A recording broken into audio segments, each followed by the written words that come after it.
공천 이야기로 한번 가보겠습니다. 그 보통은 정당들이 당대표나 이런 사람들은 단수 공천하거든요.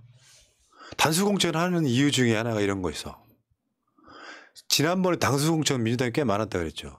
단수 공천돼서 당선된 사람은 30여 명밖에 안 돼요.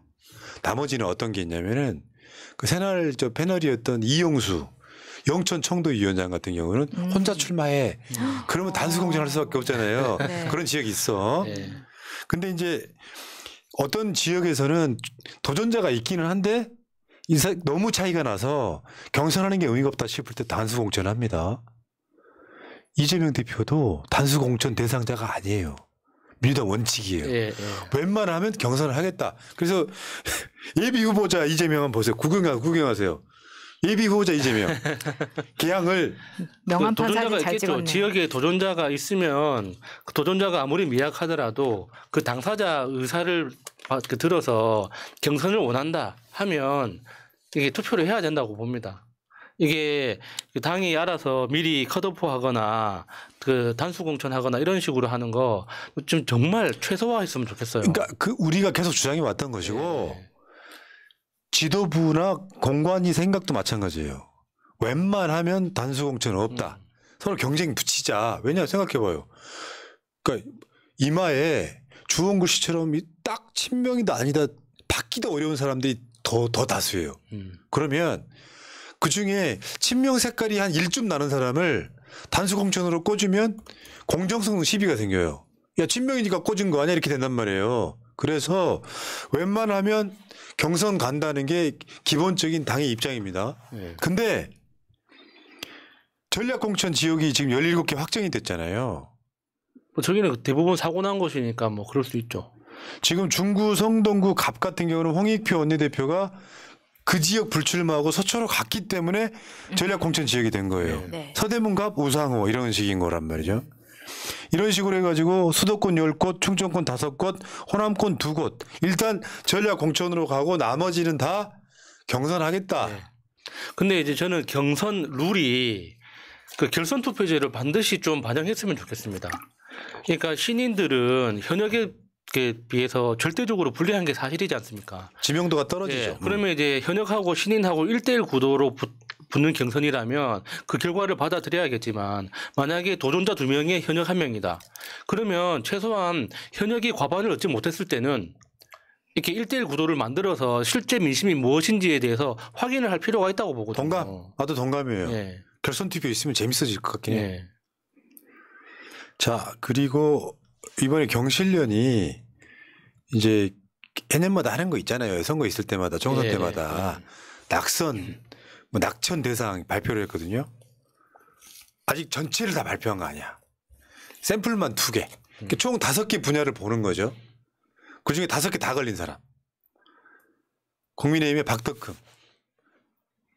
그리고 민주당의 김철민이에요. 이야. 야, 김철민도 있고 김민철도 있던데. 김철민입니다. 김철민입니다. 그 김철민 사실 누군지 잘 모르실 거예요. 그때 홍영표랑 일본식 골프장에서 골프 쳤던 그분입니다. 안산 지역 국회의원. 네. 이 사람은 경실련이 절대 공천하면 안 되는 사람으로 딱 내세웠어요. 왜 그랬을까? 저는 근데 저 김철민은 저는 컷오프라고 봐요.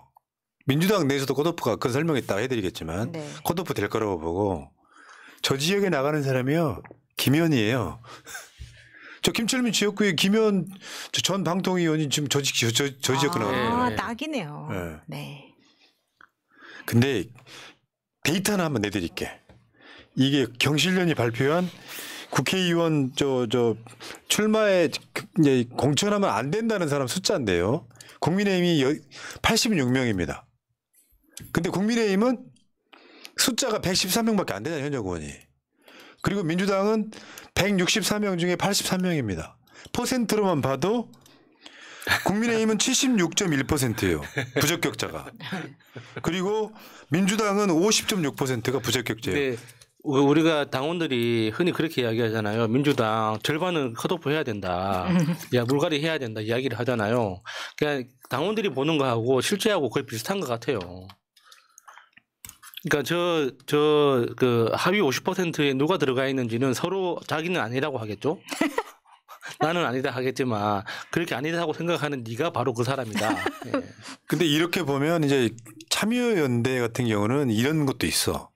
너 기소됐으니까 공천을 하면 안 돼.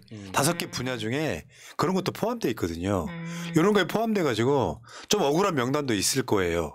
그런데 어찌됐건 간에 86명, 83명 이렇게 국회의원 뭐 공천하면 되네 안 되네 이런 이야기를 하고 그중에 22명은 국회의원 되면 절대 안 된다고 발표를 할 건데 이게 지금 발표한다는 게 아니라 이제 공천관리위원회 구성하면 당사 앞에 가서 명단 까겠다는 거예요. 와우. 아, 재밌겠네요. 지금 촛불행동 같은 경우도 그거 하거든요. 하려고 하거든요. 낙선운동. 그러니까 도저히 하면 안 되는 놈 있잖아. 그런 놈들은 낙선시켰는데 이런 거지. 경선 과정에서 이제 다 걸러내야죠. 아니 말고 국민의힘 같은 경우 어떨 거야. 예를 들어서 박민식이가 예. 홍범도 장군이네 뭐네 그 난리를 쳐. 음. 그래가지고 영등포에 꽂혀. 그러면 시민들 어떻게 해야 돼? 낙선해야지. 그런 예시를 들면 그런 거죠. 자, 지금 어제 국민의힘이 컷오프 이야기가 나오니까 마치 국민의힘 뭐 대단한 것처럼 전혀 그렇잖아요. 눈속임인 게 민주당 방침은 정해졌어. 민주당 하위 20%. 지금 대략 160명이라고 치더라도 10%가 16명이잖아요. 20%면은 36명 정도, 그러니까 32명 정도 되는 거잖아요. 근데 말하자면 그런 거야. 저 20%인 한 35명 정도는 이미 명단이 돌아갔고 저것 때문에 허위사실이라고 지금 고소고발하네 만에 막 엄중 조치까지 했거든요. 있나 봐요? 아니 근데 이거는 이제 궁금해요. 아니 잠깐만 들어봐요. 저번에 전화 돌리고 막 하면서 그 현역원 평가가 있었잖아요. 네. 결과 안 냈잖아. 네. 이거는 캐비넷 속에 있어. 근데 그게 도는 이유는 뭔 줄 알아요? 경쟁 후보가 돌리는 거야 찌라시로. 아. 억울할 수 있잖아요. 그거는 믿으면 안 돼. 그거 내가 보기에 이재명 당대표도 모를 가능성이 높아. 근데 이제 하위 20%뭐 누구 명단을 믿고 안 믿고를 떠나서 선거 결과를 보면 결국에는 절반은 물갈이가 됩니다. 21대 국회도 그랬고 20대 국회도 그랬고 대부분 45%에서 50% 정도는 다 물갈이가 되거든요. 그러니까 결국에는 그 선거에 임할 때 내 기분이 좋으냐 안 좋으냐 그 차이뿐이죠. 근데 분명히 우리가 요구하는 게, 그러니까 그 혁신위원회 김은경 혁신위원회에서도 20% 공고를 했지만 보통 30% 요구를 하잖아요. 우리들은. 그러니까 최소 30% 정도는 컷오프를 해야 된다. 하위 30%. 근데 지금 20%도 지금 저렇게 반발이 심한데 어떻게 될지는 모르겠죠. 아니 여러분 기억하시겠지만 이해찬 대표 때도 마찬가지로 반발 심했습니다. 예. 다만 이게 공정하다는 게 말 못하는 게 계속 저쪽에서는 탈당의 명분 삼고 그러려고 자기 공천 이야기 했지만 세상에 자기 공천 그렇게 따지면 아닌 곳이 어딨냐고. 말하자면 이재명 대표랑 별로 인연도 없는데 난 친명이라고 하고 그 지역구 가면은 다 기존에 있던 국회의원 자기 공천이에요? 아니거든요. 어떤 지역은 친명인 사람들끼리 경쟁해서 현역이랑 붙기도 하잖아요. 그 명분 만들려고 그러는 거고 시스템 공천에서 그나마 뭔가 공정하게 하면 뒷말 거의 없는 거고요. 이해찬 대표가 180석 얻을 때 그때 21대 때를 제외하고 나면 민주당 역대 공천에서 항상 난리 났었잖아요. 당사에 막 난입해가지고 점거하고 막 그런 사건이 있었어. 그나마 이해찬 대표가 시스템 공천 룰을 21대 총선 2020년이 아니라 2019년에 시스템 공천 룰을 만들어 갖고 1년 전에 그걸 공표해 놓고 그 룰대로 했더니 역대로 가장 잡음이 없던 선거여서 민주당이 압승한 측면도 있어요. 그런데 지금 이번에 그 컷오프 하위 20% 국민의힘도 지금 비슷하게 하려고 하고 있잖아요. 근데 내가 들어갔다고? 근데 내가 봤을 땐 그래요. 비명계 상당수가 하위 20%일 가능성이 높다는 거죠. 당원 평가에서 점수가 안 맞았을 테니까. 그 일도 안 하면서 이제 공격만 했다. 그 괘씸죄가 또 더 붙는 거죠. 그러니까 하위 10% 같은 경우는 대략적으로 보면 16, 7명 정도 되는 숫자인데 전체 100점에서 있잖아요. 원래는 20% 감산이었어요. 20% 마이너스. 예. 근데 여기다가 30%로 확대했단 말이에요. 전체 100점 만점에 30% 까고 들어가는 거야. 옛날 같으면 컷오프였어요. 민주당은 없다고. 컷오프란 제도를 아예 없애고 감산을 주면 그게 컷오프잖아요. 국민의힘은 컷오프를 아예 이 지역에서는 몇 명을 시킨다고 할당을 해놨잖아요. 그게 다른 점이에요. 그러니까 옛날에는 하위 10% 20%는 무조건 자른다가 아니라 경선 올 테면 와봐. 다만 20%에 30%에 깎겠다는 건데 그래도 될 가능성이 없는 게 신인 같은 경우에는 가산점이 또 있잖아요. 그럼 상당수가 떨어진다고 봐야지. 이게 이제 공천룰이 방송하는 시점 목요일 날 확정돼요. 이제 누구 하는 거지. 아까 말한 결선 투표도 확정될 가능성이 그 공관위 1차 회의에서 현근택 변호사 같은 얘기가 거론되면서 민주당의 당직자 모 분이 현근택한테 직접 전화해가지고 출마 안 하면 어떻겠냐라고 건의했다는 썰이 있는데 저는 사실일 거라고 봅니다. 그러니까 오늘 그 방송실 오면서 이제 찾아보니까 민주당도 그렇고 국민의힘도 그렇고 공천 일정 자체가 아직 안 나왔더라고요. 그러니까 그 공천 심사를 언제 시작한다. 접수를 언제 받는다까지만 나와 있고, 그러니까 공천 전체 일정은 아직 양쪽 당 다 안 나와 있기 때문에 좀 두고 봐야 될 것 같습니다. 네. 자, 어제 이제 국민의힘 이것만 띄웠었지 마치 어마어마한 쇄신이나 되는 것처럼 민주당이 더 세단 말이에요. 근데 재밌는 표현이 있었습니다. 그러니까 국민의힘이 자신들은 엄청난 혁신을 하는 것처럼 하위 컷오프 7명 한다. 이야, 대단하더라고요. 하위 컷오프 7명. 7명하고 18명은 20% 감점이래요. 네. 참. 어찌나 공정한지. 네. 봐봐요. 그러니까 이게 별로 아무것도 의미 없는 거예요. 아니, 근데 마지막에 성폭력 2차 가해 학폭 10년 내 3회 이상 컷오프. 굉장히. 이거는 한 번만 해도 문제가 되는 거 아닙니까? 참, 이게 구멍이 크다. 야, 성폭력하고 우리는 지금 20년 전, 30년 것도 파내가지고 지금 난리를 치고 있는데. 저번에 기억나요? 그 국민의힘이 요거 의원 평가, 당협위원장 평가했었잖아요. 그때 나경원 1등 났다며 1등들만 발표를 하고 지금까지 킵해두고 있었던 거예요. 그렇게 해가지고 지금 현역 국회의원 7명 컷오프하겠다. 그리고 이제 이런 것도 있지. 후보자 경선 방식도 확정을 비슷하게 했는데 저거는 그런 거지. 수도권 같은 데서는 일반 국민 80%, 당원 20%.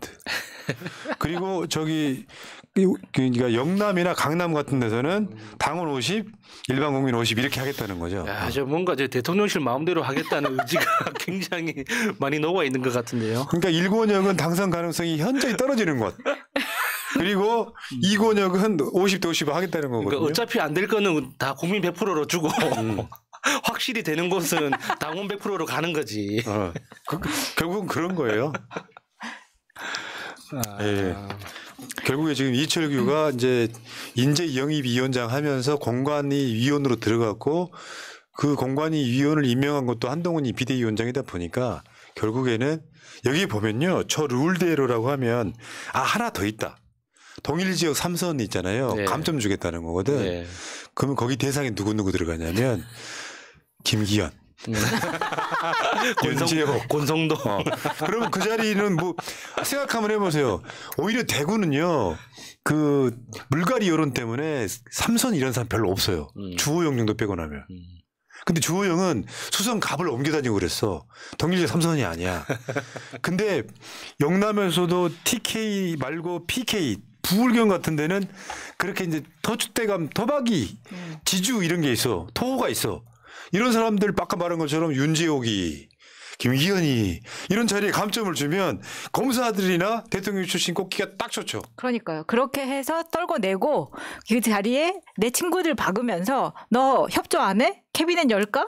이렇게 해서 협조시키고 그런 거죠. 거 이제 이게 봐요. 이게 그거라는데 두부를 끓는 물 찬물에다가 넣어놓고 미꾸라지를 몇 마리 푼 다음에 물을 서서히 데피면 물이 뜨거워지니까 처음에는 따뜻해서 좋다고 하던 미꾸라지들이 뜨겁기 시작하면 두부 속으로 일제히 기어 들어가요. 뜨거우니까. 그래서 두부 안에 박힌 미꾸라지를 먹는 음식이 있단 말이에요. 그러니까 아우, 무섭다 무서워. 잔인하다 진짜. 그러니까 정권 교체를 해서 만세 부른 건 잠시 내 위치를 잃게 생겼다는 거죠. ቋ 당해봐라, 당해봐. 지금 검색해 보니까 있네요. 네, 있어요. 그런 미꾸라지 두부. 네. 자, 여기까지. 자, 오늘 방송은 여기까지. 재미있으셨다면은 좋아요, 구독 좀 부탁드리고 새날 방송은 일단 오늘은 여기까지 할게요. 너무 힘들어서 못하겠다. 오늘 저녁 방송 힘들어서 안 하려고요. 오늘 저녁 방송 안 해. 끝. 원래 없습니다. 네. 자, 고생들 하셨고요. 여러분 메시지 보내주신 분들 뭐 스포츠 보내주시면 다 감사드리고요. 자, 크리스탈님까지 소개를 해드렸죠? 예, 감사합니다. 새날 물러갔다가 내일 낮 방송에 봉도사랑 같이 올게요. 물러갈게요. 고맙습니다. 감사합니다. 고맙습니다.